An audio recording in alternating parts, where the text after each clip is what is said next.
সুধী দর্শক মণ্ডলী, আসসালামু আলাইকুম। লাইফ অফ মদিনা হতে স্বাগত। আজ আমরা মসজিদের নববীতে এসেছি। আমি সকাল 10:30টায় এসে এখানে পৌঁছেছি, কিন্তু 10:30টার মধ্যেই মসজিদের ভিতরে প্রবেশ করতে পারিনি।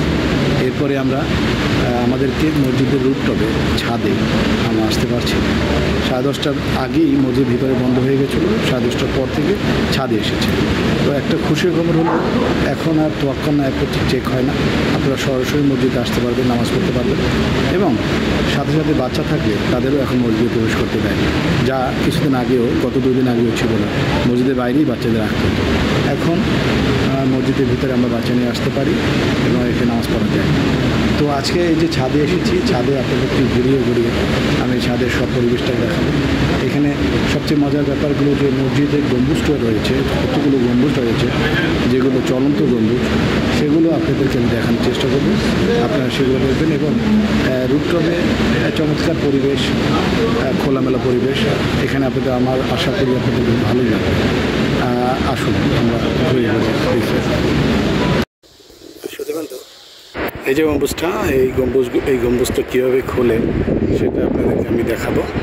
যখন এটা টেম্পারেচার মেনটেন করতে হয় বা ফ্রেশ এয়ার আনতে হয়, তখন এই গম্বুজটা অটোমেটিকলি খুলে যায়।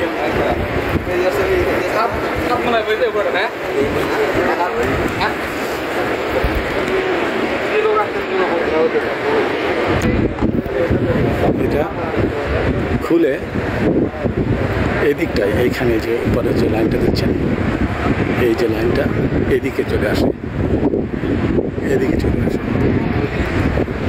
এই লাইনের উপর এটা এইখানে চলে আসে।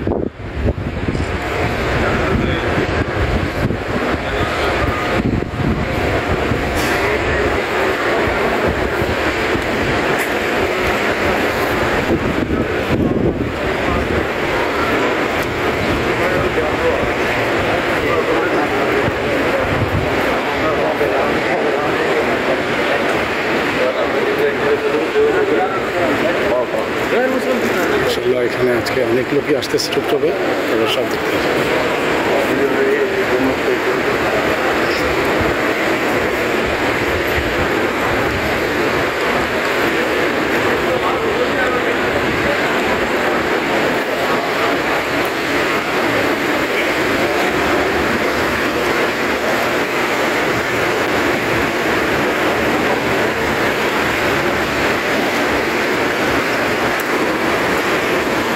শুধু পানি, জঙ্গলের পানির সুন্দর ব্যবস্থা আছে। আমরা এখান থেকে অনেক খাবো ইনশাআল্লাহ।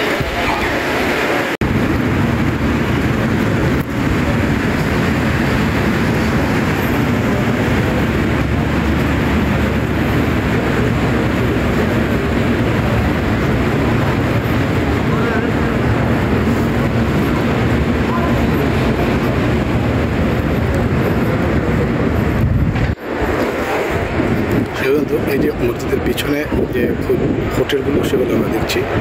আমরা এখন আমাদের সামনে দারুল তাকওয়া আছে, তাইবা আছে, তারপর মোবিল হোটেল আছে। এগুলো ঠিক এর পিছনে আমরা দেখছি, গম্বুজের পিছনে অনেক লোকই আসতেছে মাশাআল্লাহ। আজকে আপনাদের জন্য একটা জিনিস ব্যাপার, সেটা হলো এতদিন মসজিদে ঢোকার জন্য তোয়াক্কা ম্যাপের প্রয়োজন হতো।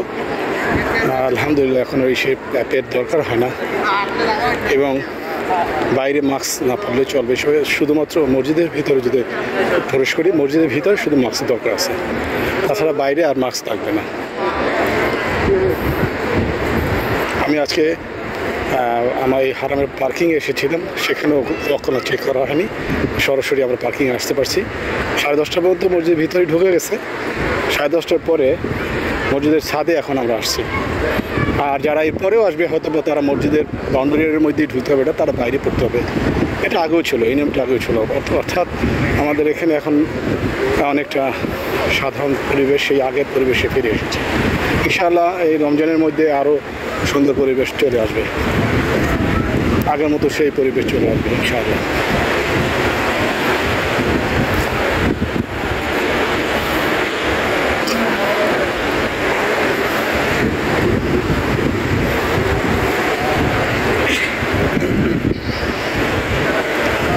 মাশাআল্লাহ মাশাআল্লাহ মাশাআল্লাহ।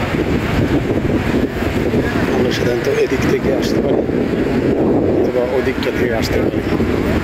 কিছু কিছু এরিয়া অলরেডি ভরে গেছে।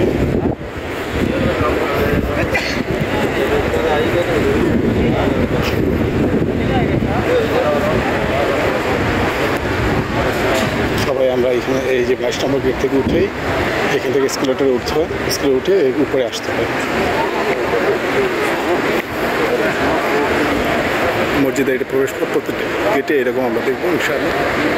এরকম আমরা মিনারটা দেখছি 104 মিটার উচ্চতা। এই মিনার 104 মিটার উচ্চতা।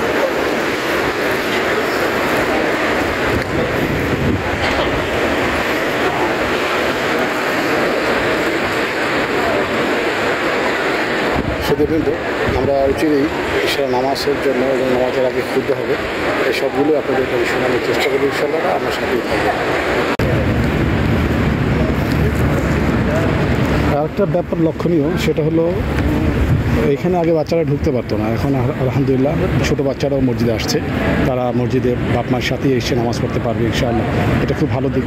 আগে যাদের বাচ্চারা নিয়ে আসতো মসজিদে তারা প্রবেশ করতে পারতো না, মসজিদে বাইরেই থাকতে হতো। কিন্তু মাশাআল্লাহ এখন আবার সেই আগের পরিবেশ, বাচ্চারাও মসজিদে আসতে পারে।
এই গম্বুজটা খুলে এই দিকটা এই যে ছাদের মতো রেলিং, এই রেলিংয়ের দিকে চলে আসে।